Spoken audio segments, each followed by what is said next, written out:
엄마, 차단장님이 절 때렸어요. 피투성이로 돌아온 아들의 한마디에 그녀의 세상이 멈췄습니다.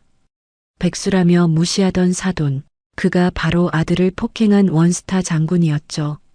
그리고 다음 날 모두의 앞에 나타난 여인. 그녀의 어깨엔 별 셋이 반짝였습니다. 이제 진짜 전쟁은 나의 차례입니다. 숨겨진 신분, 드러난 정의. 그날 별보다 뜨겁게 타오른 건 어머니의 눈물이었습니다. 당신이라면 그 아픔 참을 수 있겠습니까? 충격적인 그 이야기 함께 해주세요. 구독, 좋아요 부탁드리며 댓글에 지금 계신 곳을 적어주시면 제가 따뜻하게 인사드릴게요. 그럼 오늘의 이야기 속으로 들어가겠습니다. 빗줄기가 유리창을 매섭게 후려치는 밤이었습니다. 시계는 밤 11시를 가리키고 있었습니다.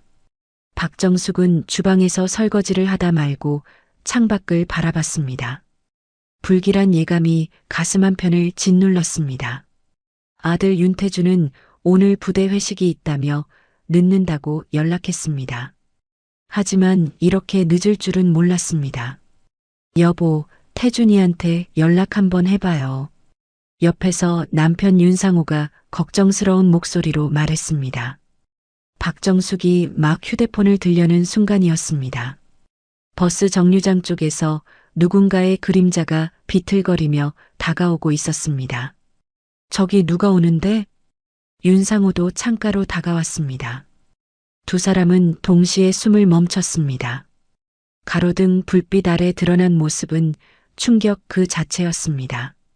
군복이었습니다. 하지만 그 군복은 더 이상 군복이 아니었습니다. 온통 핏자국 투성이었습니다. 위장 무늬는 어두운 핏빛의 잠식당에 형체를 알아보기 힘들 정도였습니다. 저게 설마... 박정숙의 손에서 핸드폰이 떨어졌습니다. 바닥에 부딪히는 소리도 들리지 않았습니다. 오직 현관문을 향해 뛰어가는 자신의 심장 소리만 귀에 꽉 차 있었습니다. 문을 활짝 열었습니다. 엄마. 그 목소리는 떨리고 있었습니다. 32살 대위 윤태준이었습니다. 평소라면 허리를 꼿꼿이 세우고 충성, 이라고 외치며 들어오던 아들이었습니다. 하지만 지금 그 아들은 겨우 서 있을 뿐이었습니다. 박정숙은 숨이 막혔습니다. 아들의 얼굴을 제대로 볼 수가 없었습니다. 왼쪽 뺨은 퉁퉁 부어올라 눈이 반쯤 감겨 있었고 입술은 터져서 피가 턱까지 흘러내려 있었습니다. 오른쪽 눈 주변은 시퍼렇게 멍이 들어 있었고 코에서는 굳은 핏자국이 선명했습니다. 이게 무슨... 박정숙의 목소리가 잠시 떨렸습니다. 하지만 곧 가라앉았습니다. 30년 넘게 군인으로 살아온 본능이 작동했습니다. 지금은 감정에 휩쓸릴 때가 아니었습니다. 들어와. 빨리. 아들을 안으로 들이는 순간 군복에서 피 냄새가 확연히 났습니다. 윤상호가 급히 다가와 아들을 부축했습니다. 태준아, 괜찮니? 어디 다친 데 없고? 아빠 괜찮아요. 윤태준은 겨우 웃으려 했지만 입술이 터져서 제대로 웃지 못했습니다. 그 모습에 윤상호의 주먹이 저도 모르게 굳게 쥐어졌습니다. 박정숙은 아들을 소파에 앉히고 구급상자를 가져왔습니다. 손은 떨리지 않았습니다. 수십 년간 훈련받은 침착함이었습니다. 소독약을 적신 거즈로 아들의 상처를 닦아내기 시작했습니다. 누가 이렇게 만들었니? 정확히 말해봐. 목소리는 낮고 차분했습니다. 하지만 그 속에 담긴 냉기는 얼음장 같았습니다. 윤태주는 고개를 들어 어머니를 바라봤습니다. 멀쩡한 쪽 눈에 눈물이 맺혀 있었습니다. 사단장님입니다. 장영국 소장님이. 그 순간 박정숙의 손이 멈췄습니다. 거즈를 쥔 손에 힘이 들어가 소독약이 뚝뚝 떨어졌습니다. 뭐라고? 장영국 소장님이 저를. 박정숙은 천천히 숨을 내쉬었습니다. 장영국. 그 이름은 박정숙에게 특별한 의미였습니다. 사돈이었습니다. 며느리 장윤아의 아버지였습니다. 1년 전 결혼식 날 자신들을 백수라고 비웃던 바로 그 인간이었습니다. 회식 자리였습니다. 사단장님이 술을 많이 드셨어요. 부하 한 명이 늦게 왔다고 술잔을 집어던지셨습니다.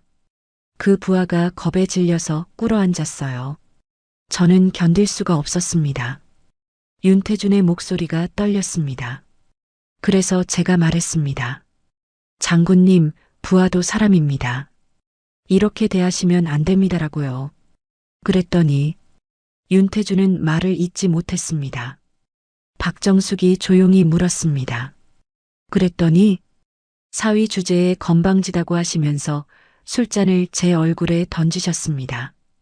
깨진 유리 조각에 입술이 찢어졌습니다. 그리고 일어서라고 하시더니 주먹으로 윤태준의 목소리가 완전히 끊겼습니다. 대신 눈물이 흘러내렸습니다. 계속 때리셨습니다. 배, 얼굴, 옆구리 다른 장교들이 말렸지만 소용없었습니다. 사단장님은 계속 소리쳤어요. 내 딸 남편이라고 봐주는 줄 아느냐고. 군인은 상관 말을 들어야 한다고. 박정숙은 거즈로 아들의 눈물을 닦아주었습니다. 그리고 조용히 물었습니다. 넌 왜 막기만 했니? 막을 수도 있었잖니? 막으면 상관 폭행입니다. 군법으로 처벌받습니다. 저는 군인입니다. 군법을 어길 순 없었어요. 그 말에 윤상호가 주먹으로 벽을 쳤습니다. 이게 말이 되나? 상관이면 부하를 마음대로 때려도 된단 말인가? 박정숙은 남편을 조용히 제지했습니다. 그리고 아들의 상처를 계속 치료했습니다. 소독약을 바를 때마다 윤태준은 이를 악물었지만 소리는 내지 않았습니다.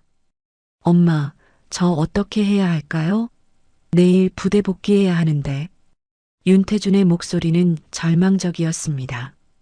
박정숙은 마지막 거즈를 아들의 이마에 붙이고 천천히 일어섰습니다. 그리고 창밖을 바라봤습니다. 빗줄기는 여전히 거셌습니다. 엄마가 알아서 할게. 하지만 상대는 별 하나 단 장군이에요. 엄마가 뭘 할 수 있겠어요? 윤태준은 고개를 저었습니다. 현실적으로 불가능했습니다. 부모님은 평범한 사람들이었습니다. 아버지는 지금 특별한 직업도 없이 집에 계셨고 어머니도 조용히 사시는 분이었습니다. 박정숙은 아들을 바라보며 미소 지었습니다. 그 미소엔 알 수 없는 무언가가 담겨 있었습니다. 별 하나? 걱정 마라. 별 하나쯤은 문제 없단다. 그 목소리는 이상하리만치 차분했습니다. 마치 전쟁터의 지휘관 같은 느낌이었습니다.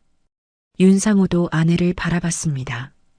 30년을 함께 산 남편도 오늘 아내의 눈빛은 처음 보는 것이었습니다. 박정숙은 거실 한쪽 서랍장을 향해 걸어갔습니다. 오래된 나무 서랍이었습니다. 먼지가 쌓여 있었습니다. 몇 년간 한 번도 열지 않았던 서랍이었습니다. 서랍을 열었습니다. 그 안에는 깔끔하게 정리된 군복이 있었습니다. 하지만 평범한 군복이 아니었습니다. 정복이었습니다. 그리고 그 정복의 어깨에는 별이 달려 있었습니다. 별 3개. 윤태준이 눈을 크게 떴습니다. 엄마 저게 뭐예요? 박정숙은 정복을 꺼내 펼쳤습니다. 그리고 그 옆에 있던 전역 증서도 꺼냈습니다. 육군 중장 박정숙. 윤태준은 믿을 수가 없었습니다. 어머니가 중장이었다는 사실을, 별 3개를 달았던 사람이었다는 사실을. 엄마 이게 진짜예요? 박정숙은 고개를 끄덕였습니다. 그래, 진짜란다. 엄마는 30년간 이 나라를 지켰어. 그리고 지금 내 아들을 지킬 차례구나. 빗소리가 더욱 거세졌습니다. 마치 전쟁의 서막을 알리는 북소리 같았습니다. 윤태준은 어머니가 꺼낸 정복을 멍하니 바라봤습니다. 별 3개. 중장 계급장이었습니다. 믿기지 않았습니다. 평생 조용히 살아온 어머니가 군 최고 위층이었다는 사실이. 엄마 왜 한 번도 말씀 안 하셨어요? 박정숙은 정복을 다시 서랍에 넣으며 조용히 대답했습니다. 말할 필요가 없었단다. 전역하면 그냥 평범한 사람이 되는 거야. 별도 계급도 다 내려놓는 거지. 하지만 푹 쉬어라. 내일 아침 엄마가 처리할 테니까. 박정숙의 목소리는 단호했습니다. 윤태주는 더 이상 묻지 못했습니다. 어머니의 눈빛이 평소와 달랐기 때문입니다. 전에는 한 번도 본 적 없는 차갑고 날카로운 눈빛이었습니다. 윤태준이 방으로 들어가자 윤상호가 아내 옆에 앉았습니다. 여보, 정말 괜찮겠소? 괜찮아요. 이젠 숨길 이유도 없잖아요. 박정숙은 창밖을 바라보며 말을 이었습니다. 생각해보니 우습네요. 1년 전 그 결혼식 날이. 윤상호도 고개를 끄덕였습니다. 둘 다 그날을 떠올렸습니다. 1년 전 봄날이었습니다. 윤태준과 장윤아의 결혼식이 열리는 날이었습니다. 서울 강남의 한 유명 예식장이었습니다. 화려한 샹들리에가 천장을 빛내고 있었고 하객들은 모두 고급 정장을 차려입고 있었습니다. 신부 측 하객들은 대부분 군 관계자들이었습니다. 별을 단 장성들이 여럿 보였고 정치인들도 몇몇 눈에 띄었습니다. 장영국 소장의 인맥이 어느 정도인지 한눈에 알 수 있었습니다. 반면 신랑 측은 조촐했습니다. 친척 몇 명과 윤태준의 군 동기들이 전부였습니다. 박정숙과 윤상호는 단정한 옷차림으로 조용히 앉아 있었습니다. 식이 시작되기 전 양가 상견례 자리가 있었습니다. 예식장 안쪽에 작은 방이었습니다. 장영국 소장이 먼저 들어왔습니다. 군복을 입고 있었습니다. 어깨에 별 하나가 유난히 빛났습니다. 아, 사돈 어른 되시겠습니까? 장영국은 윤상호를 보며 손을 내밀었습니다. 윤상호는 일어나 악수를 받았습니다. 예, 반갑습니다. 장 소장님. 하하, 편하게 사돈이라고 부르시죠. 그나저나 사돈댁은 무슨 일 하시나요? 질문은 가벼웠지만 눈빛은 그렇지 않았습니다. 상대를 평가하는 시선이었습니다. 윤상호는 미소를 지으며 대답했습니다. 지금은 집에 있습니다. 아, 그러시구나. 은퇴하셨나 보네요. 전에는 뭐 하셨는데요? 이것저것 했죠. 뭐? 윤상호의 대답은 애매했습니다. 구체적으로 말하고 싶지 않았습니다. 장영국의 표정이 미묘하게 변했습니다. 입꼬리가 살짝 올라갔습니다. 아, 그렇군요. 지금은 백수시라는 말씀이네요. 그 말에 방 안의 공기가 싸늘해졌습니다. 백수? 그 단어는 명백히 무시하는 뉘앙스였습니다. 박정숙은 남편 옆에 조용히 앉아 있었습니다. 아무 말도 하지 않았습니다. 하지만 주먹은 살짝 쥐어져 있었습니다. 그래도 아들 하나는 잘 키우셨네요. 우리 사위가 대위까지 진급했으니까요. 물론 제가 좀 봐준 것도 있지만. 장영국은 웃으며 말했습니다. 하지만 그 웃음에는 우월감이 가득했습니다. 아니요, 저희 아들이 스스로 노력한 겁니다.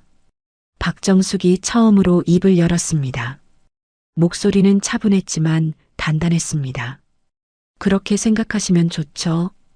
뭐? 장영국은 박정숙을 힐끗 보더니 시선을 돌렸습니다. 관심 없다는 듯한 태도였습니다. 어쨌든 우리 유나가 시집을 좀 낮춰서 갔네요.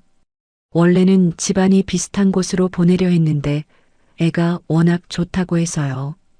그 말은 명백한 모욕이었습니다. 시집을 낮춰갔다니. 윤상호의 표정이 굳었습니다. 장 소장님, 그건 좀 심한 말씀 아닙니까? 심해요? 사실을 말한 건데. 사돈댁은 지금 백수시고 저는 군에서 별을 단 사람이잖아요. 이게 신분 차이 아니고 뭡니까? 장영국은 거침없었습니다. 술을 한 잔도 마시지 않았는데 이미 취한 사람처럼 말이 과했습니다. 박정숙은 남편의 손을 가만히 잡았습니다. 참으라는 신호였습니다. 윤상우는 이를 악물고 참았습니다. 저는 오늘 기분이 좋으니까 크게 신경 안 쓰겠습니다. 대신 사돈댁도 아시죠? 제 사위가 군에서 계속 잘 되려면 저한테 잘 보여야 한다는 거. 사단장이 밑보면 진급 못합니다. 그 말에는 명백한 협박이 담겨 있었습니다. 박정숙의 눈빛이 순간 차갑게 변했습니다. 하지만 곧 원래대로 돌아왔습니다. 그런 일은 없을 겁니다. 그럼 됐네요. 그나저나 사돈댁 부부는 어디 사세요? 설마 전세는 아니죠? 장영국은 계속 캐물었습니다. 상대를 깎아내리는 재미를 느끼는 듯 했습니다. 강남에 삽니다. 윤상우가 짧게 대답했습니다. 오, 강남? 그럼 집값 꽤 하겠네요. 그래도 제 강남 빌딩만은 못하겠지만 장영국은 자랑을 늘어놓기 시작했습니다. 자신이 강남에 상가 건물을 갖고 있다는 것, 임대료로만 한 달에 수천만 원이 들어온다는 것, 군에서 번 돈으로 부동산 투자를 잘해서 부자가 됐다는 것. 박정숙은 가만히 듣고만 있었습니다. 윤상우도 마찬가지였습니다. 둘 다 아무 말도 하지 않았습니다. 사돈댁도 앞으로 우리 사위 잘 부탁드립니다. 제가 잘 챙겨줄 테니 걱정 마시고요.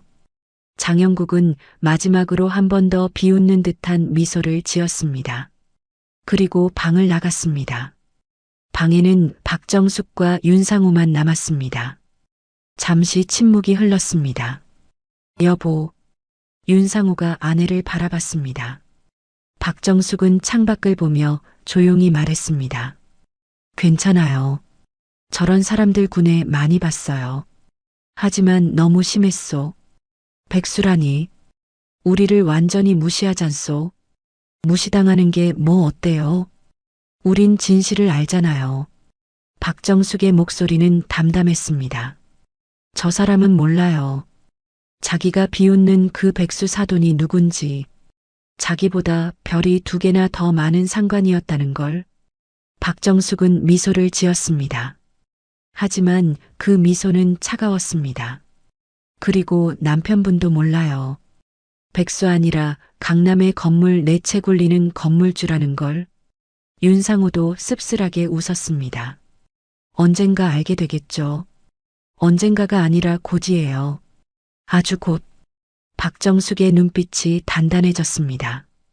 결혼식은 화려하게 치러졌습니다. 하지만 박정숙의 마음속에는 불편함이 남아 있었습니다. 사위의 장인이 저런 사람이라는 게 못내 불안했습니다. 그리고 그 불안은 1년 뒤 현실이 됐습니다. 피투성이로 돌아온 아들을 보며 박정숙은 결심했습니다. 이제 더 이상 참지 않기로. 여보, 내일부터 전쟁입니다.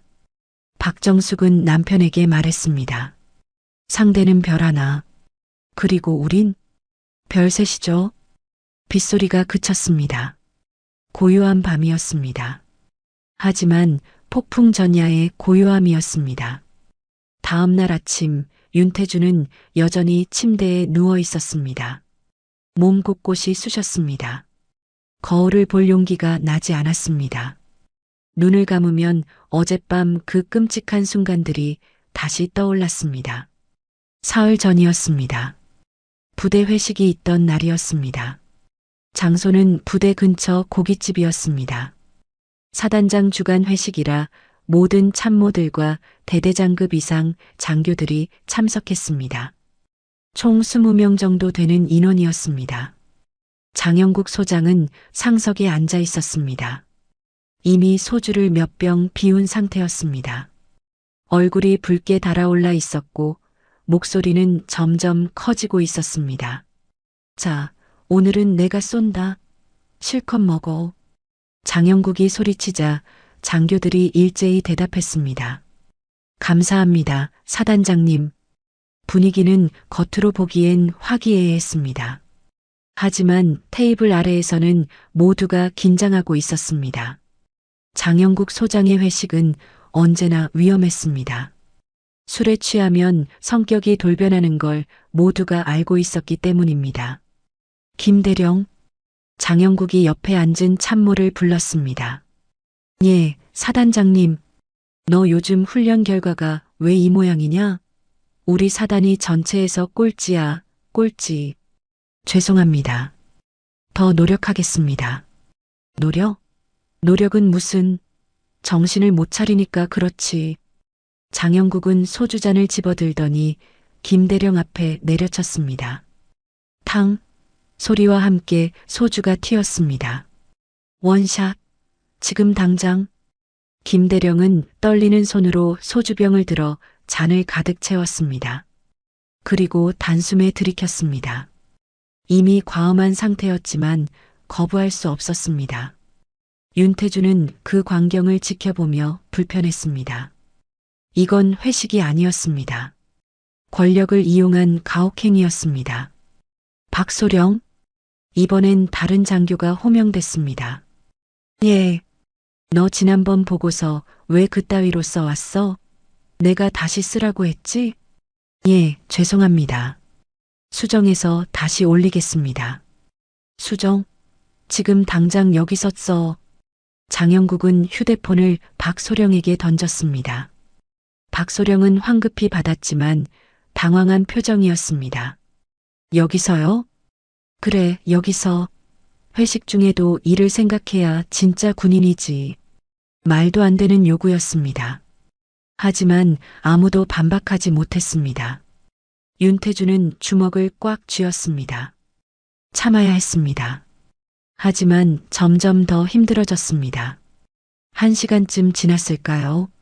한중이가 화장실에서 돌아왔습니다. 조금 늦었습니다. 몸이 안 좋아서 화장실에서 시간이 걸렸던 것입니다. 아, 너 지금 몇 시인데 왔어? 장영국의 목소리가 얼음장처럼 차가워졌습니다. 죄송합니다, 사단장님. 화장실이? 화장실? 핑계대지 마.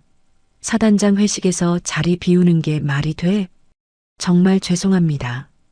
중이는 고개를 깊이 숙였습니다. 얼굴이 새하얗게 질려 있었습니다. 중이가 일어섰습니다. 앞으로 나와. 중이가 떨리는 걸음으로 앞으로 나갔습니다. 장영국은 소주병을 집어들었습니다. 무릎 꿇어. 사단장님, 무릎 꿇으라니까. 중이는 결국 무릎을 꿇었습니다. 20명이 넘는 선임들 앞에서였습니다. 모욕이었습니다. 장영국은 소주병을 중이 머리 위로 들어 올렸습니다. 입 벌려. 내가 따라줄게. 윤태주는 더 이상 참을 수 없었습니다. 의자를 박차고 일어섰습니다. 사단장님, 모든 시선이 윤태준에게 쏠렸습니다. 분위기가 얼어붙었습니다. 뭐야 너? 장영국이 윤태준을 바라봤습니다. 눈빛이 날카로웠습니다. 사단장님, 저 중이는 몸이 안 좋아서 늦은 겁니다. 용서해 주시는 게 어떻겠습니까? 윤태준의 목소리는 떨렸지만 또렷했습니다. 내가 용서해. 누가 너한테 끼어들래? 군인도 사람입니다, 사단장님. 이렇게 대하시면 안 됩니다. 순간 장영국의 얼굴이 일그러졌습니다. 모든 사람이 숨을 죽였습니다. 뭐라고? 지금 나한테 가르치려고 드는 거야? 가르치는 게 아니라 말씀드리는 겁니다.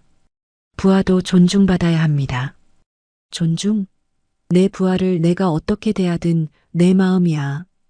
장영국은 소주병을 내려놓고 윤태준에게 다가왔습니다. 술 냄새가 코를 찔렀습니다.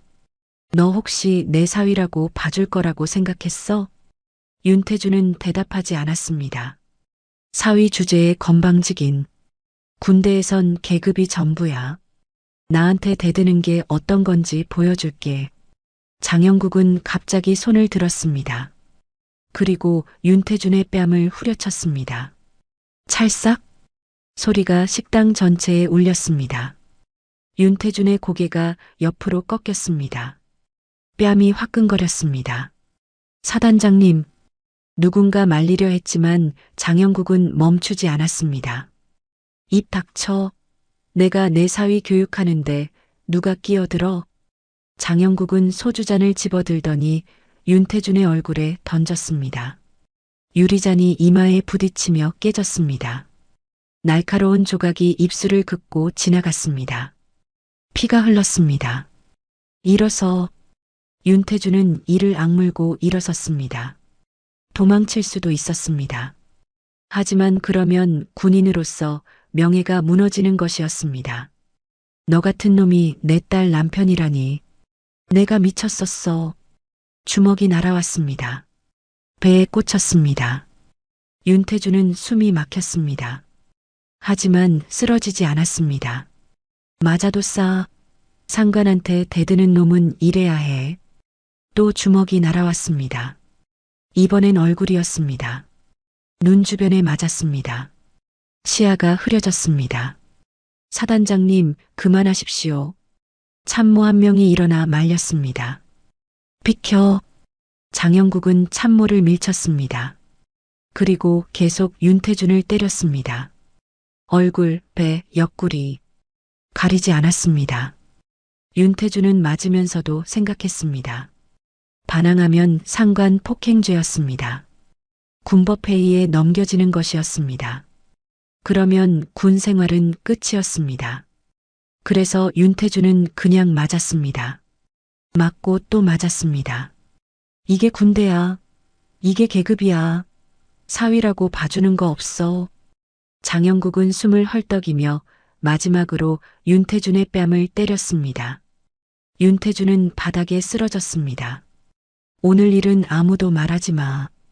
알겠어? 장영국은 주위를 둘러보며 으름장을 놓았습니다. 아무도 대답하지 못했습니다. 야, 윤대위. 일어나서 집에 가. 윤태준은 겨우 일어났습니다. 온몸이 쑤셨습니다. 군복은 피와 소주로 얼룩져 있었습니다. 충성. 윤태준은 마지막으로 경례를 했습니다. 그리고 식당을 나왔습니다. 비가 내리기 시작했습니다. 빗줄기 속에서 윤태준은 걸었습니다. 집까지 먼 거리였지만 택시를 탈 수 없었습니다. 이 모습으로 택시에 타면 경찰에 신고될 것이기 때문입니다. 그렇게 윤태준은 빗속을 걸었습니다. 2시간을 걸어 집에 도착했습니다. 침대에 누워 그 기억을 떠올리던 윤태준은 눈물을 흘렸습니다. 군인으로서의 자존심이 산산조각 났습니다. 문이 열렸습니다. 박정숙이 들어왔습니다. 태준아, 일어날 수 있겠니? 예, 엄마. 그럼 따라와. 엄마가 보여줄 게 있어. 윤태준은 겨우 일어나 어머니를 따라갔습니다. 어머니는 서재로 향했습니다. 서재 벽에는 액자들이 걸려 있었습니다. 평소엔 커튼으로 가려져 있던 것들이었습니다. 박정숙은 커튼을 걷었습니다.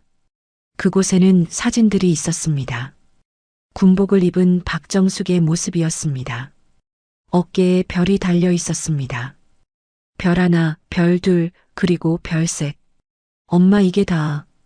그래. 엄마의 과거란다. 30년간 숨겨왔던. 박정숙은 아들의 어깨에 손을 얹었습니다. 이제 내 명예를 되찾아줄 시간이야. 박정숙은 서재 책상 앞에 앉았습니다. 노트북을 켰습니다. 화면이 밝아지면서 파란 빛이 얼굴을 비쳤습니다. 새벽 5시였습니다. 아직 해가 뜨기 전이었습니다. 키보드 위에 손가락을 올렸습니다. 30년간 단련된 손가락이었습니다. 수많은 보고서를 작성했던 손이었습니다. 작전 명령을 내렸던 손이었습니다. 자, 시작해볼까? 박정숙은 국방부 홈페이지에 접속했습니다. 감사실 신고 페이지였습니다. 익명 제보가 가능한 곳이었습니다. 하지만 박정숙은 익명으로 할 생각이 없었습니다. 제목을 입력했습니다. 현직 소장의 부하 폭행 및 군 기강 문란 행위 제보, 본문을 작성하기 시작했습니다. 손가락이 빠르게 움직였습니다. 감정은 배제했습니다. 오직 사실만 나열했습니다. 날짜, 시간, 장소, 목격자, 피해자, 가해자. 모든 것이 명확했습니다. 제보자는 전직 육군 중장 박정숙입니다. 제보 내용은 현직 소장 장영국의 부하 폭행 사건입니다. 문장은 간결했습니다. 하지만 무게는 엄청났습니다. 전직 중장이 현직 소장을 고발하는 것이었습니다. 이것은 군 역사에서도 드문 일이었습니다. 박정숙은 계속 타이핑했습니다. 사흘 전 회식 자리에서 벌어진 일들을 상세히 기록했습니다. 장영국이 어떻게 윤태준을 폭행했는지, 어떤 말을 했는지, 다른 장교들도 어떻게 학대했는지 모두 적었습니다. 피해자 윤태준 대위는 병원 진단 결과 안면, 타박상, 늑골 골절 의심, 전신 다발성 타박상을 입었습니다. 의료 기록도 첨부했습니다. 어젯밤 윤태준을 병원에 데려가 검사를 받게 했습니다. 진단서가 나왔습니다. 명백한 폭행의 증거였습니다. 하지만 박정숙은 여기서 멈추지 않았습니다. 더 깊이 파고들었습니다. 추가로 장영국 소장의 비리 의혹을 제보합니다. 손가락이 잠시 멈췄습니다. 이 부분은 신중해야 했습니다. 확실한 증거가 있어야 했습니다. 박정숙은 오래전 기억을 떠올렸습니다. 5년 전이었습니다. 아직 현역일 때였습니다. 당시 박정숙은 육군 중장으로 인사참모부장이었습니다. 장영국은 당시 대령이었습니다. 한 번은 이상한 소문을 들었습니다. 장영국 대령이 군납업체로부터 뇌물을 받았다는 소문이었습니다. 하지만 증거가 없었습니다. 소문은 소문으로 끝났습니다. 그때 좀 더 파고들 걸 그랬어. 박정숙은 후회했습니다. 하지만 지금이라도 늦지 않았습니다. 박정숙은 옛 동료들에게 연락하기 시작했습니다. 휴대폰을 들었습니다. 첫 번째 전화는 전직 감사관이었습니다. 여보세요, 김준장님? 오, 박 중장님. 오랜만입니다. 무슨 일이십니까? 좀 급한 일인데 5년 전 장영국 대령 관련 조사 기록 남아 있습니까? 전화 너머로 잠시 침묵이 흘렀습니다. 장영국요? 그 양반 지금 소장 아닙니까? 맞습니다. 그래서 확인이 필요합니다. 중장님, 무슨 일이신지 여쭤봐도 될까요? 제 아들이 장영국 소장에게 폭행당했습니다. 뭐라고요? 김준장의 목소리가 높아졌습니다. 그래서 제대로 조사하려고 합니다. 과거 기록이 필요합니다. 알겠습니다. 찾아보겠습니다. 1시간만 주십시오. 전화를 끊었습니다. 박정숙은 두 번째 전화를 걸었습니다. 이번엔 전직 조달참모였습니다. 이 대령 나야. 중장님, 어쩐 일이십니까? 장영국 소장 아시죠? 예, 압니다. 그 사람 군납 관련해서 의심스러운 거 없었습니까? 글쎄요, 확실하진 않지만 몇 년 전에 이상한 계약이 있었던 것 같습니다. 자세히 말씀해 주시죠.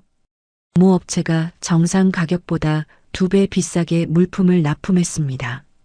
당시 담당자가 장 소장이었죠. 이상하다 싶어서 알아봤는데 흐지부지 됐습니다. 증거 있습니까? 서류는 폐기됐을 겁니다. 하지만 제 개인 기록엔 남아 있습니다. 보내주실 수 있습니까? 물론입니다. 바로 보내드리겠습니다.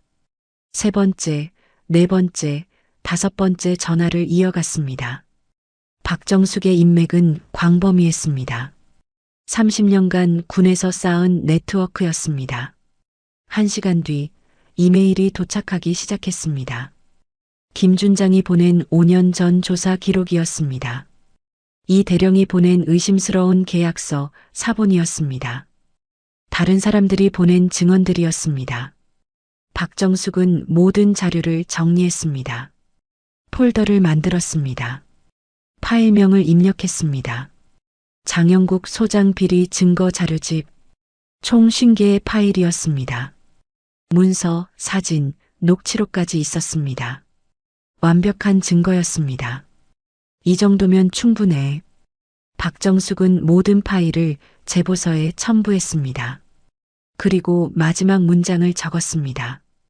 본인은 전직 육군 중장으로서 양심에 따라 이 사실을 제보합니다. 군의 명예를 지키기 위함입니다. 제출 버튼에 마우스를 올렸습니다. 클릭하는 순간 모든 게 시작되는 것이었습니다. 돌이킬 수 없었습니다. 여보.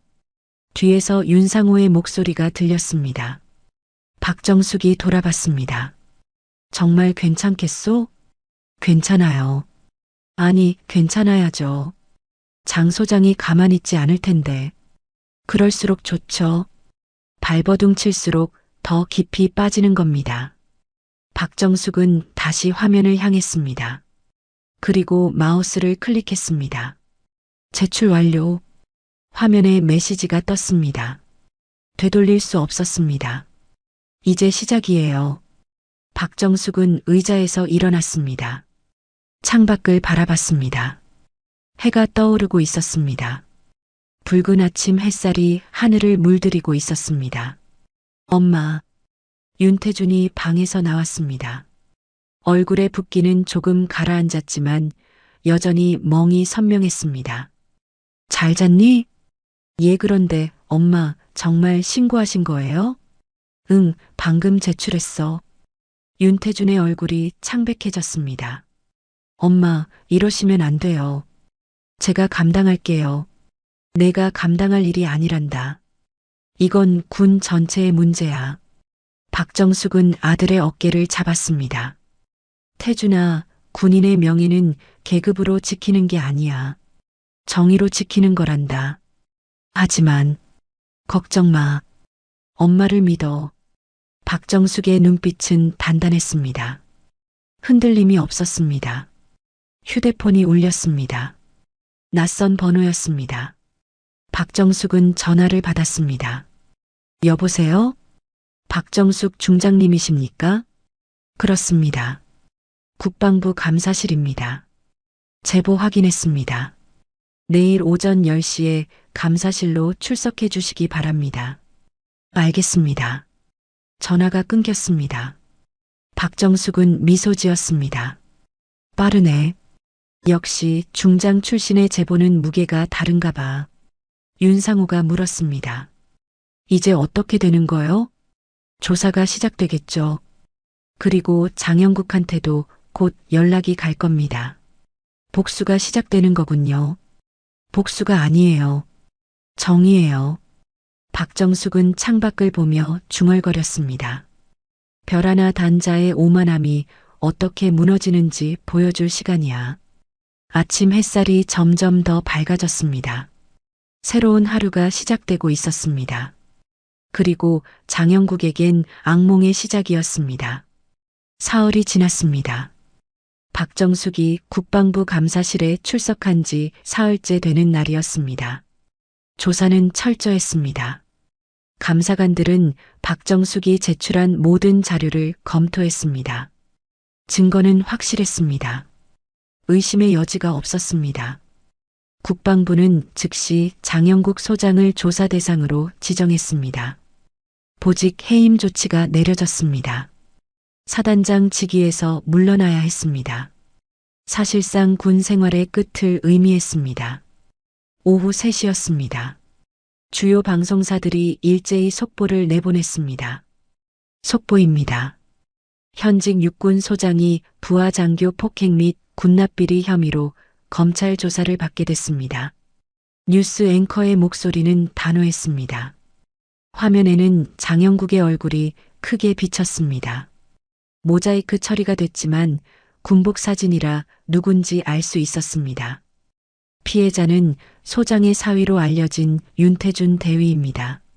지난주 부대 회식 자리에서 폭행을 당해 전치 3주 진단을 받았습니다. 리포터가 병원 앞에서 리포트했습니다. 또한 국방부 감사실은 장 소장이 재직 중 군납업체로부터 금품을 수수한 정황을 포착했다고 밝혔습니다. 비자금 규모는 수억 원대로 추정됩니다. 화면이 바뀌었습니다. 국방부 브리핑룸이었습니다. 감사실장이 단상에 섰습니다. 제보자는 전직 육군 중장 출신으로 매우 상세한 증거 자료를 제출했습니다. 우리 군은 이번 사건을 철저히 조사하겠습니다. 기자들의 질문이 쏟아졌습니다. 제보자가 누구입니까? 현재는 신원을 밝힐 수 없습니다. 다만 군 고위직 출신이라는 것만 말씀드립니다. 뉴스는 계속됐습니다. 모든 채널이 이 소식을 다뤘습니다. 군의 기강회의, 장성급 인사비리, 폭행 사건, 모든 키워드가 결합된 대형 사건이었습니다. 장영국은 자택 거실에서 텔레비전을 보고 있었습니다. 손에는 리모컨이 쥐어져 있었습니다. 화면 속 자신의 얼굴을 보며 몸이 떨렸습니다. 이게 무슨... 믿을 수 없었습니다. 며칠 전까지만 해도 사단장이었습니다. 별 하나를 달고 위세를 떨치던 사람이었습니다.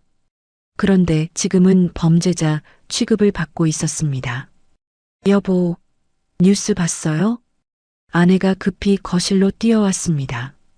얼굴이 새하얗게 질려 있었습니다. 당신 지금 어떻게 된 거예요? 왜 뉴스에 나와요?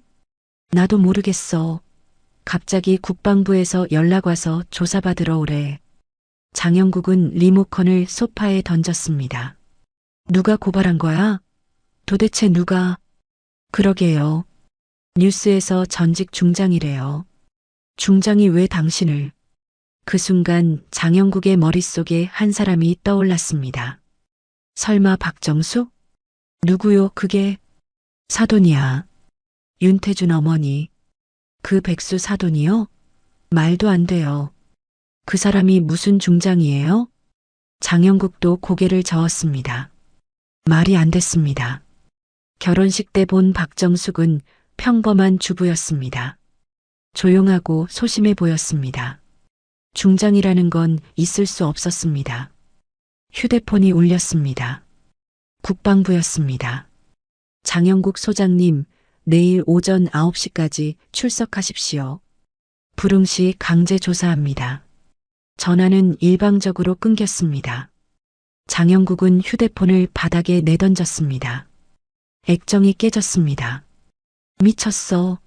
다 미쳤다고. 화가 치밀어 올랐습니다. 텔레비전 리모컨을 집어들어 화면에 던졌습니다. 텔레비전이 금이 가며 꺼졌습니다. 당신 정신 차려요. 지금 그럴 때가 아니잖아요. 아내가 소리쳤지만 장영국은 듣지 않았습니다. 거실을 난장판으로 만들었습니다. 화분을 집어던지고 의자를 발로 찼습니다. 감히 나를, 별 하나 단 나를. 그때 현관문이 열렸습니다. 딸 장윤아가 들어왔습니다. 거실의 난장판을 보고 놀란 표정이었습니다. 아빠, 무슨 일이에요? 윤아야, 내 시아버지 집안이 우릴 망치려고 해. 장영국은 딸에게 다가가 어깨를 잡았습니다. 박정숙이 나를 고발했어. 내 남편을 때렸다고. 장윤아의 얼굴이 굳었습니다. 남편을 때렸다고요? 그게 무슨 말이에요? 회식 때 좀 훈육했을 뿐이야. 사위가 버릇없이 굴길래 혼내준 거라고. 혼내줬다고요? 남편이 집에 피투성이로 왔던데요. 장윤아의 목소리가 높아졌습니다. 그건 좀 과했을 수도 있지. 하지만 군대에선 그럴 수 있어. 아빠, 그게 말이 돼요? 사람을 때려놓고 군대니까 괜찮다고요? 넌 내 아빠 편도 안 들어? 장영국이 소리쳤습니다. 장윤아는 한 발 뒤로 물러섰습니다. 편을 들고 안 들고의 문제가 아니에요. 잘못은 잘못이잖아요. 이 불효자식이. 장영국이 손을 들려는 순간 아내가 가로막았습니다. 당신 정신 좀 차려요. 지금 딸한테까지 손 들려고 해요? 장영국은 거친 숨을 몰아쉬었습니다. 정신을 차리려 했지만 쉽지 않았습니다.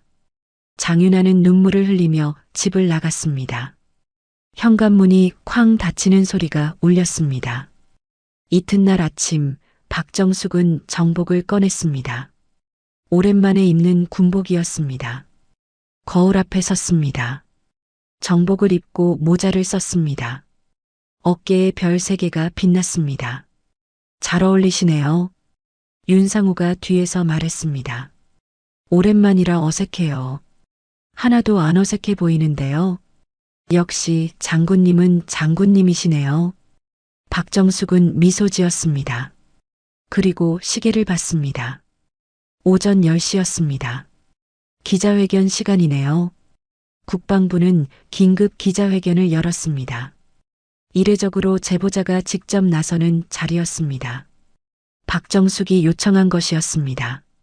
기자들이 가득 찬 회견장이었습니다. 카메라 플래시가 끊임없이 터졌습니다. 지금부터 장영국 소장 사건 관련 제보자 기자회견을 시작하겠습니다. 진행자의 말이 끝나자 문이 열렸습니다. 박정숙이 걸어 들어왔습니다. 기자들이 숨을 죽였습니다. 어깨에 별 3개를 단 정복 차림이었습니다. 예편 중장이라는 것이 한눈에 보였습니다. 소개하겠습니다.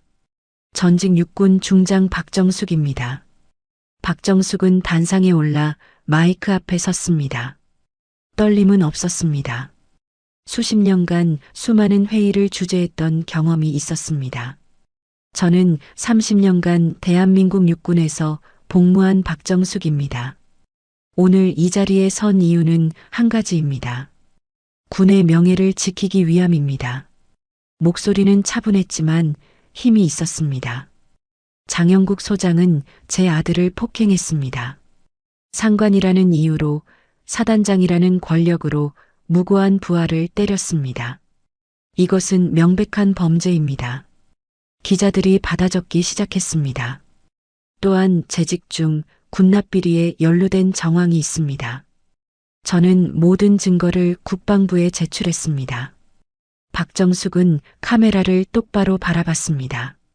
1년 전 결혼식에서 장 소장은 저희 부부를 백수라고 비웃었습니다. 저는 그때 아무 말도 하지 않았습니다. 굳이 과거를 드러낼 필요가 없었으니까요.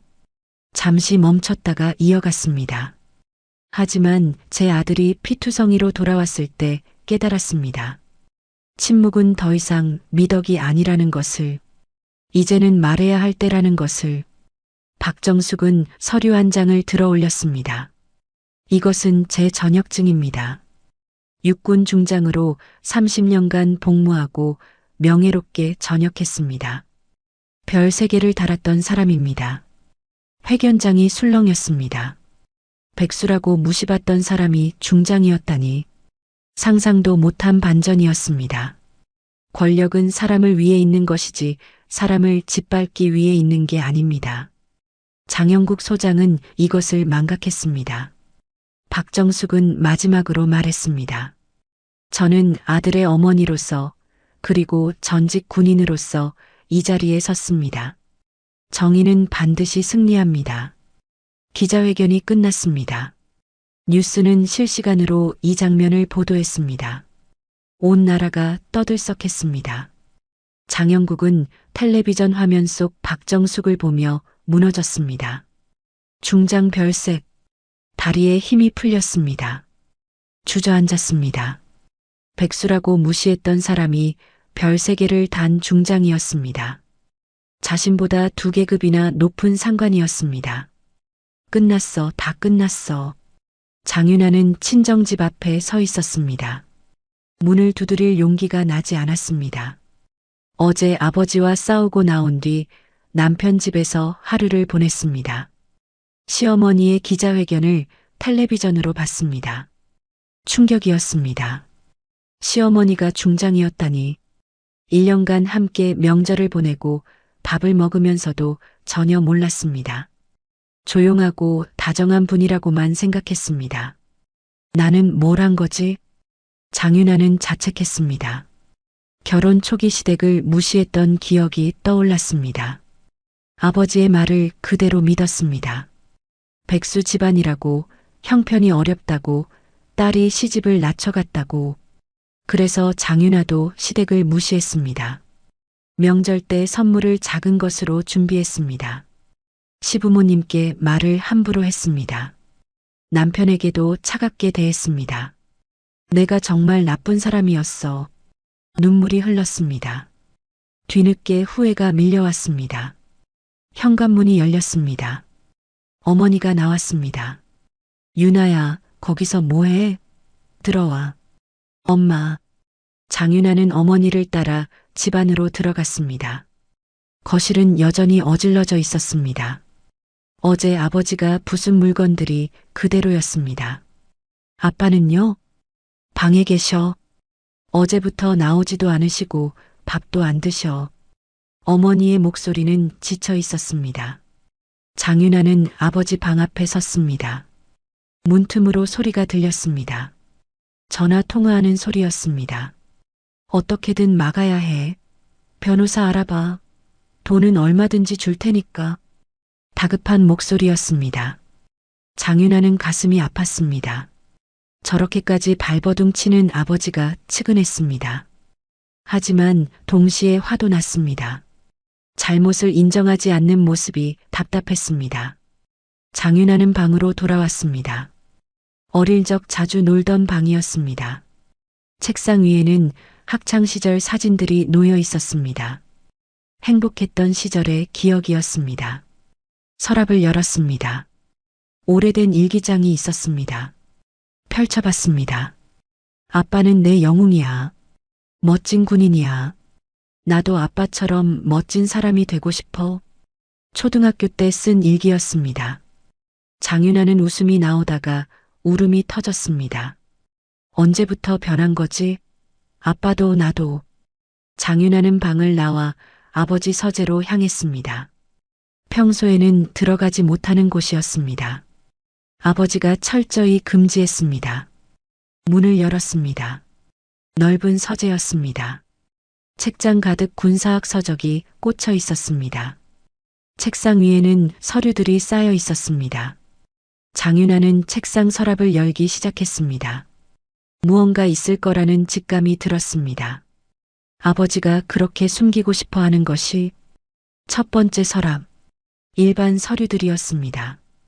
두 번째 서랍, 사진들이었습니다. 세 번째 서랍, 잠겨 있었습니다. 왜 잠가놨지? 장윤아는 주위를 둘러봤습니다.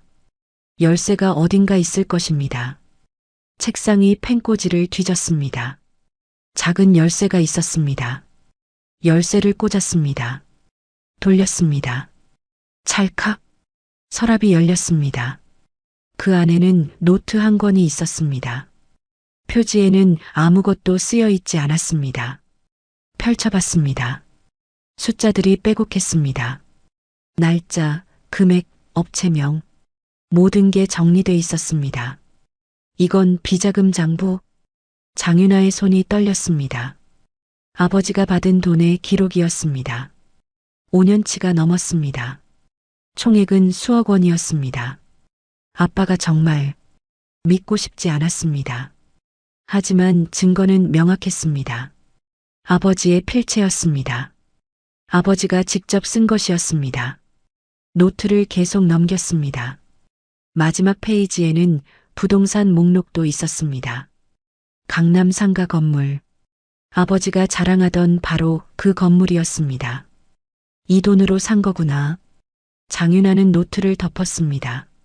손이 떨렸습니다. 이걸 어떻게 해야 할지 막막했습니다. 휴대폰이 울렸습니다. 남편 윤태준이었습니다. 여보, 어디야? 친정이야. 괜찮아? 윤태준의 목소리는 걱정스러웠습니다. 장윤아는 눈물이 났습니다. 여보, 나 정말 미안해. 그동안 당신 집안 무시해서. 무슨 소리야? 괜찮아. 괜찮지 않아. 시어머님이 중장이신 줄도 몰랐어. 아니, 알려고도 하지 않았어. 난 그냥 우리 집이 더 잘 산다고 생각하고 무시했어. 유나야, 어머님께 용서를 구하고 싶어. 너한테도. 전화 너머로 윤태준의 한숨소리가 들렸습니다. 엄마께서 너 탓 하나도 안 하셔. 다 이해하신대. 정말? 응. 엄마는 원래 그런 분이야. 넓은 분이셔. 장윤아는 책상 위에 노트를 내려다봤습니다. 결심이 섰습니다. 여보, 나 지금 시댁으로 갈게. 갑자기? 응. 어머님께 드릴 게 있어. 전화를 끊었습니다. 장윤아는 노트를 가방에 넣었습니다. 그리고 서재를 나왔습니다. 복도에서 아버지와 마주쳤습니다. 장영국은 방에서 나오다 딸을 봤습니다. 유나야, 넌 아직도 여기 있었니? 아빠, 왜? 또 나한테 뭐라고 하려고? 장영국의 목소리는 날카로웠습니다. 아빠, 잘못을 인정하세요. 잘못? 내가 무슨 잘못을 했는데?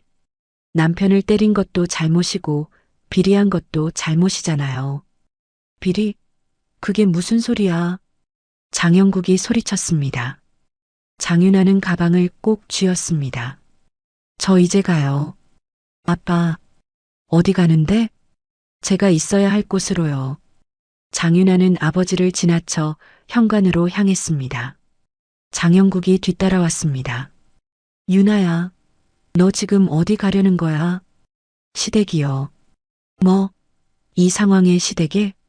네. 제가 할 일이 있어요. 장윤아는 신발을 신었습니다. 장영국이 팔을 잡았습니다. 가지 마. 저쪽 편 들지 마. 아빠, 편이 문제가 아니에요. 옳고 그름의 문제예요. 넌 내 딸이잖아. 딸이니까 말하는 거예요. 이제 그만하세요. 장윤아는 팔을 뿌리치고 집을 나섰습니다.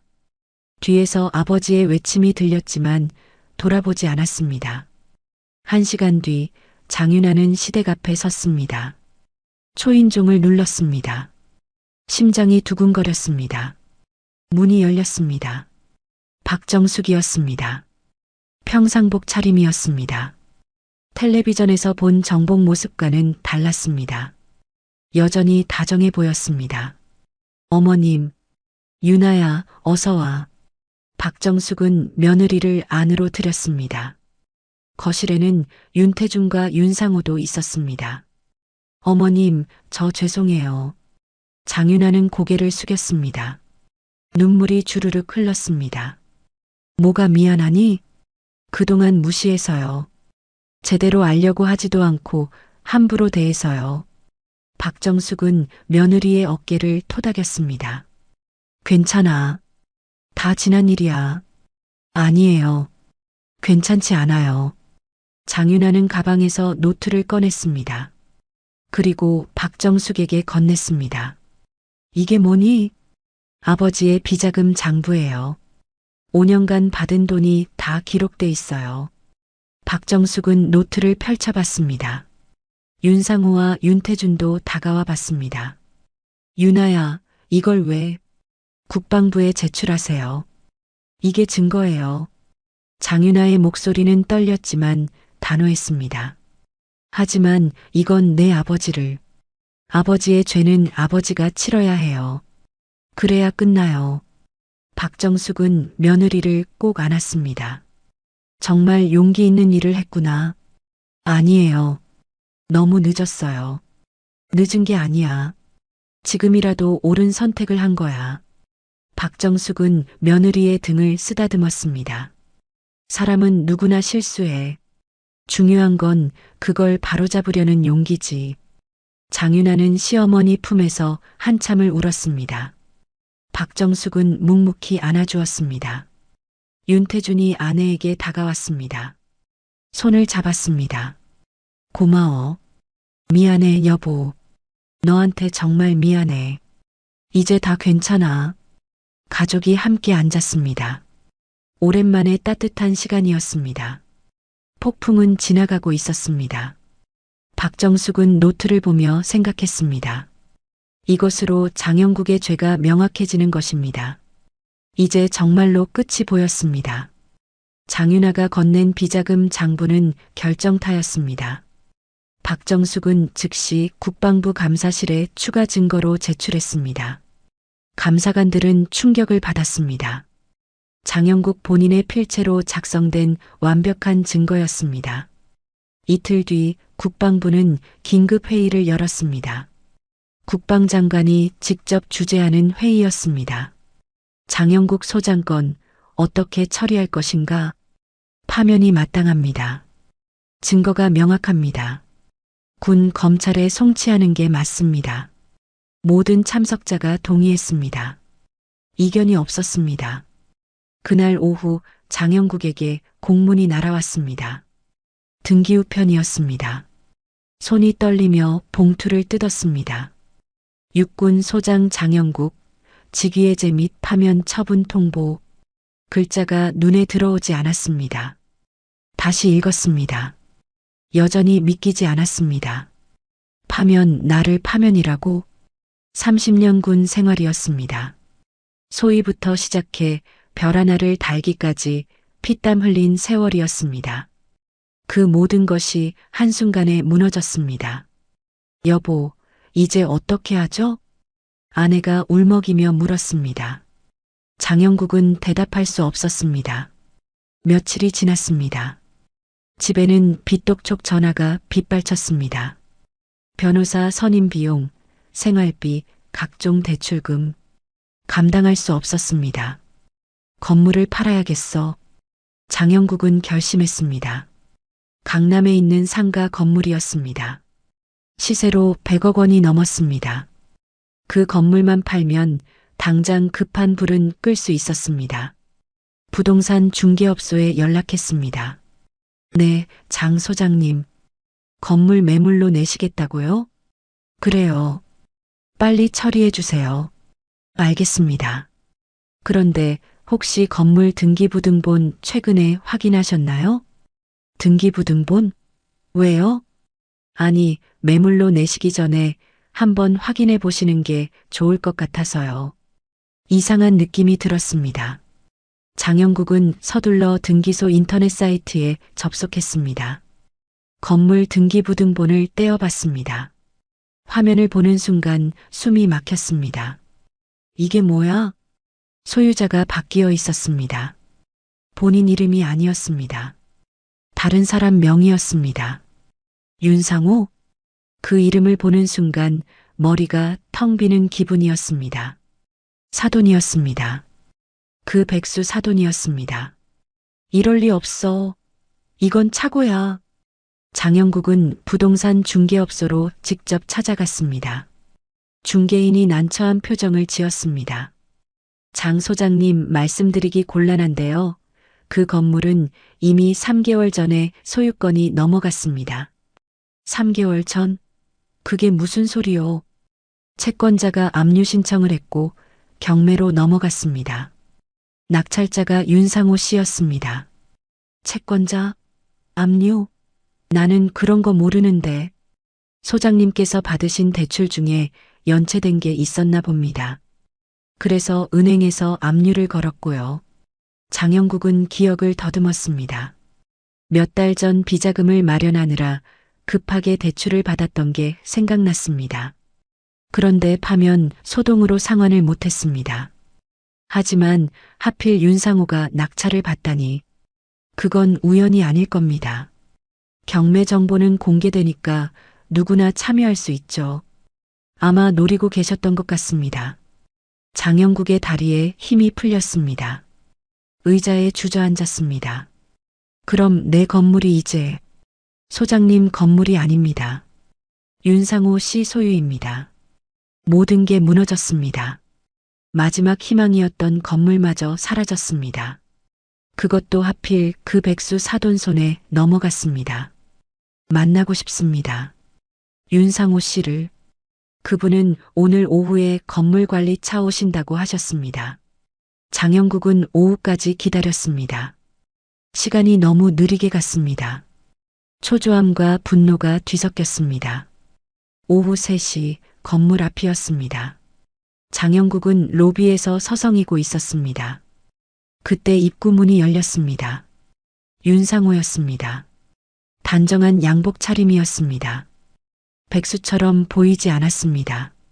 오히려 성공한 사업가 같았습니다. 사돈, 장영국이 다가갔습니다. 윤상호는 놀라지 않았습니다. 올 것을 알고 있었다는 표정이었습니다. 오, 장 소장님. 아니, 이제 소장 아니시죠? 장영국 씨라고 불러야 하나요? 말투는 공손했지만 날이 서 있었습니다. 이게 무슨 짓이오? 내 건물을 어떻게 가로챌 수가 있소? 가로채다니요. 정당한 절차로 경매 낙찰받았습니다. 불법이 아닙니다. 윤상호는 웃으며 말했습니다. 여유로운 미소였습니다. 당신 백수 아니었소? 백수 맞습니다. 윤상호는 천천히 로비를 걸으며 말했습니다. 직장은 없죠. 출근도 안 하고요. 그런 의미에서는 백수가 맞습니다. 그럼, 하지만 일은 합니다. 건물 4채를 관리하는 일이요. 강남의 상가 건물 2채, 오피스텔 1채, 그리고 이 건물까지 총 4채입니다. 장영국은 믿을 수가 없었습니다. 네, 4채? 예. 임대료 수입만으로도 한 달에 몇 천만 원 들어옵니다. 그러니 굳이 회사 다닐 필요가 없죠. 백수라고 비웃으셨는데 저는 백수가 편합니다. 윤상호는 장영국을 똑바로 바라봤습니다. 1년 전 결혼식 날 기억나시죠? 저희를 백수라고 무시하셨죠. 그건 괜찮습니다. 저는 신경 안 썼어요. 진실을 아니까요. 하지만 장영국 씨, 당신은 몰랐죠. 당신이 무시한 사람들이 누군지. 장영국은 할 말을 잃었습니다. 아내는 별 3개를 단 중장이었고 저는 건물주였습니다. 당신보다 훨씬 위였죠. 계급으로도 재산으로도. 그때 건물 밖에서 소동이 일어났습니다. 기자들이었습니다. 카메라를 들고 몰려들었습니다. 장영국 전 소장님, 한 말씀 해주십시오. 건물 압류당하신 게 사실입니까? 낙찰자가 사돈이라는데요. 플래시가 터졌습니다. 장영국은 손으로 얼굴을 가렸습니다. 비켜요. 비키라고. 하지만 기자들은 물러서지 않았습니다. 질문이 쏟아졌습니다. 윤상호 씨, 어떻게 건물을 낙찰받으셨나요? 윤상호는 침착하게 대답했습니다. 공개 경매였습니다. 누구나 참여할 수 있었고 제가 최고가를 써서 낙찰받았습니다. 장 전 소장과 사돈 관계시죠? 맞습니다. 하지만 사적 감정으로 한 게 아닙니다. 투자 차원이었습니다. 장 전 소장이 과거 사돈 댁을 무시했다는 소문이 있는데요. 그런 일이 있었습니다. 하지만 저는 신경 쓰지 않았습니다. 중요한 건 진실이니까요. 기자들은 계속 카메라를 돌렸습니다. 장영국은 그 모습이 견딜 수 없었습니다. 이게 나라냐? 소리쳤지만 아무도 듣지 않았습니다. 그때 또 다른 차가 도착했습니다. 박정숙이 내렸습니다. 평상복 차림이었지만 당당했습니다. 기자들이 박정숙에게로 몰렸습니다. 박정숙 전 중장님, 어떻게 오셨습니까? 남편 일 때문에 왔습니다. 박정숙은 장영국을 바라봤습니다. 장영국은 고개를 들 수 없었습니다. 장 전 소장께 한 말씀 해주시죠. 박정숙은 잠시 생각하더니 입을 열었습니다. 권력으로는 사람을 누를 수 있습니다. 하지만 양심은 못 누릅니다. 그 말은 조용했지만 무거웠습니다. 별을 달았다고 해서 모든 게 용서되는 건 아닙니다. 진짜 별은 책임을 아는 사람이 다는 것입니다. 박정숙은 남편에게 다가갔습니다. 여보, 가요. 네. 두 사람은 기자들을 지나 차에 올랐습니다. 장영국은 그 모습을 멍하니 바라봤습니다. 건물주는 이제 윤상호였습니다. 별 3개는 박정숙이 달았던 것이었습니다. 모든 게 뒤바뀐 세상이었습니다. 장영국은 주저앉았습니다. 로비 바닥에 무릎을 꿇었습니다. 기자들은 그 장면을 놓치지 않았습니다. 카메라가 계속 돌아갔습니다. 백수라고 무시했던 사람들이 모든 것을 가진 사람들이었습니다. 그리고 자신은 이제 아무것도 없는 사람이 됐습니다. 끝이야, 정말 끝이야. 장영국의 중얼거림은 로비에 울려 퍼졌습니다. 하지만 아무도 위로하지 않았습니다. 자업자득이었습니다. 카메라 플래시는 계속 터졌습니다. 이 장면은 저녁 뉴스톱으로 방송될 것이었습니다. 권력의 오만이 무너지는 순간이었습니다. 한 달이 흘렀습니다. 장영국은 군 검찰에 송치됐습니다. 재판이 시작됐습니다. 폭행죄와 뇌물수수죄였습니다. 변호사를 선임했지만 증거가 명확했습니다. 유죄는 확실했습니다. 첫 공판이 열린 날 법정은 방청객으로 가득 찼습니다. 언론의 관심도 뜨거웠습니다. 장영국은 피고인석에 앉아 고개를 숙이고 있었습니다. 검사가 일어섰습니다. 피고인 장영국은 상관의 권력을 남용해 부하를 폭행했습니다. 또한 군납업체로부터 5년간 총 8억 원의 뇌물을 받았습니다. 증거가 제시됐습니다. 비자금 장부, 병원 진단서, 목격자 진술서, 모든 것이 완벽했습니다. 피고인께 할 말씀 있으십니까? 판사가 물었습니다. 장영국은 천천히 고개를 들었습니다. 얼굴은 초췌했습니다. 죄송합니다. 목소리는 떨리고 있었습니다. 제가 잘못했습니다. 권력에 취해 사람을 사람으로 보지 않았습니다. 제 사위를, 제 부하들을 폭행했습니다. 용서받을 수 없는 죄를 지었습니다. 처음으로 인정하는 순간이었습니다. 방청석에서 작은 소동이 일었습니다. 특히 사돈 어른께 죄송합니다. 박정숙 중장님과 윤상호 선생님을 무시했습니다. 백수라고 비웃었습니다. 오만했습니다. 눈물이 흘렀습니다. 진심이었습니다. 제 딸 유나에게도 미안합니다. 아버지로서 부끄럽습니다. 제 사위 태준에게도 용서를 구합니다. 재판은 계속됐습니다. 결과는 뻔했습니다. 징역 5년이었습니다. 집행유예 없이 실형이었습니다.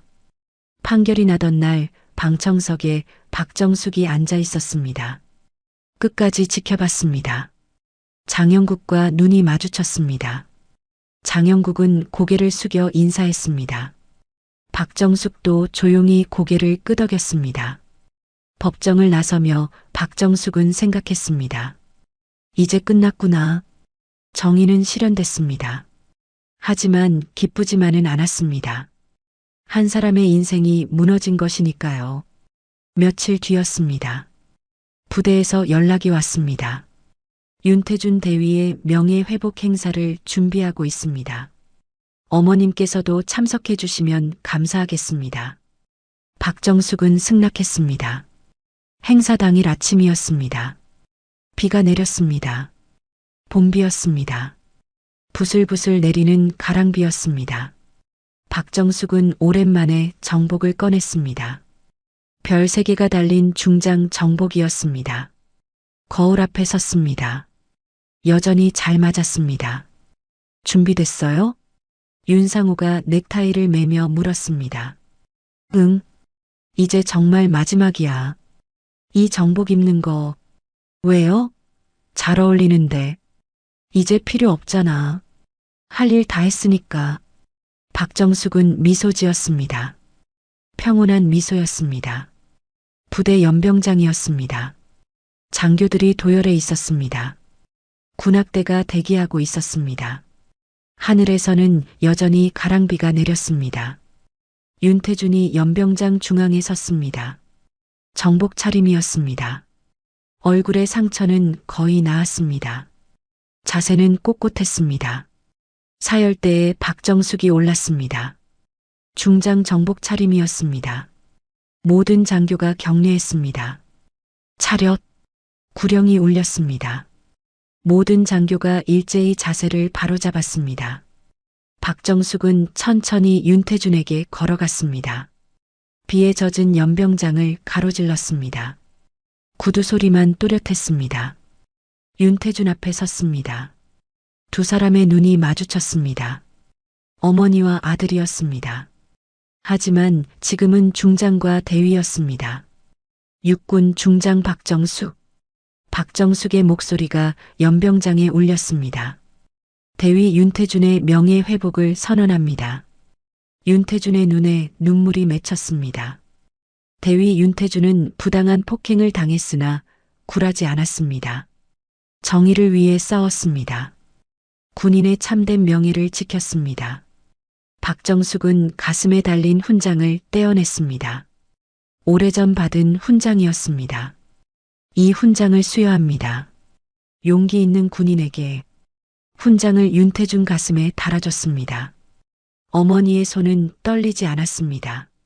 충성! 윤태준이 격려했습니다. 목소리는 우렁찼습니다. 박정숙도 격려로 답했습니다. 군악대가 연주를 시작했습니다. 애국가였습니다. 모든 장교가 가슴에 손을 얹었습니다. 음악이 끝났습니다. 박정숙은 군인이 아닌 어머니로 돌아왔습니다. 아들을 꼭 안았습니다. 수고했다, 아들. 어머니 감사합니다. 윤태준은 어머니 품에서 울었습니다. 참았던 눈물이 터졌습니다. 한 달간의 고통, 굴욕, 절망, 모든 것이 눈물로 흘러나왔습니다. 이제 괜찮아. 다 끝났어. 박정숙은 아들의 등을 쓰다듬었습니다. 연병장 한쪽에서 윤상호가 지켜보고 있었습니다. 장윤아도 옆에 서 있었습니다. 두 사람 모두 눈물을 흘리고 있었습니다. 행사가 끝났습니다. 사람들이 하나둘 떠났습니다. 박정숙 가족은 차에 올랐습니다. 비는 그쳤습니다. 하늘이 맑아지고 있었습니다. 어머님, 장윤아가 조심스럽게 불렀습니다. 왜 그래, 윤아야? 정말 감사합니다. 저희 가족을 용서해 주셔서. 용서할 게 뭐 있니? 내가 용기 낸 거야. 그게 더 대단한 거지. 박정숙은 며느리의 손을 잡았습니다. 가족은 함께 가는 거야. 힘들 때도 좋을 때도. 네, 어머님. 차가 출발했습니다. 창밖으로 부대가 멀어졌습니다. 박정숙은 창밖을 바라보며 생각했습니다. 30년 군 생활이었습니다. 별 3개를 달았습니다. 수많은 전투를 치렀습니다. 하지만 가장 큰 전투는 바로 이번이었습니다. 아들을 지키는 전투였습니다. 여보, 윤상호가 아내의 손을 잡았습니다. 고생했소. 당신도요. 이제 정말 끝난 거죠? 응. 이제 평범하게 살면 돼. 평범하게. 좋은 말이네요. 차는 집으로 향했습니다. 하늘에는 무지개가 떠올랐습니다. 비 온 뒤의 선물이었습니다. 저녁이었습니다. 가족이 모두 식탁에 둘러앉았습니다. 박정숙이 준비한 저녁이었습니다. 된장찌개와 제육볶음, 김치와 나물. 평범한 가정식이었습니다. 잘 먹겠습니다. 모두가 함께 말했습니다. 밥을 먹으며 웃고 떠들었습니다. 일상의 이야기들이었습니다. 특별할 것 없는 대화들이었습니다. 하지만 그게 가장 소중한 것이었습니다. 평범한 일상이었습니다. 식사가 끝나고 박정숙은 베란다로 나갔습니다. 윤상호가 따라왔습니다. 두 사람은 나란히 서서 밤하늘을 바라봤습니다. 별이 참 많네요. 윤상호가 말했습니다. 그러게. 어깨의 별보다 하늘의 별이 더 아름다워. 당신한테 어울리는 건 별 셋이 아니라 저 별들이었어요. 무슨 소리야? 진짜 별은 권력이 아니라 지켜야 할 사람이 있을 때 빛나는 거라고 했잖아요. 박정숙은 웃었습니다. 그 말 기억하고 있었구나. 물론이죠. 당신이 한 말인데. 두 사람은 손을 맞잡았습니다. 30년을 함께한 부부였습니다. 앞으로도 계속 함께할 부부였습니다. 별들이 밤하늘에서 반짝였습니다. 수많은 별들이었습니다. 그 별들은 권력의 상징이 아니었습니다. 희망의 상징이었습니다. 박정숙은 별을 보며 중얼거렸습니다. 진짜 별은 이거야. 가족을 지킬 수 있을 때 빛나는 별.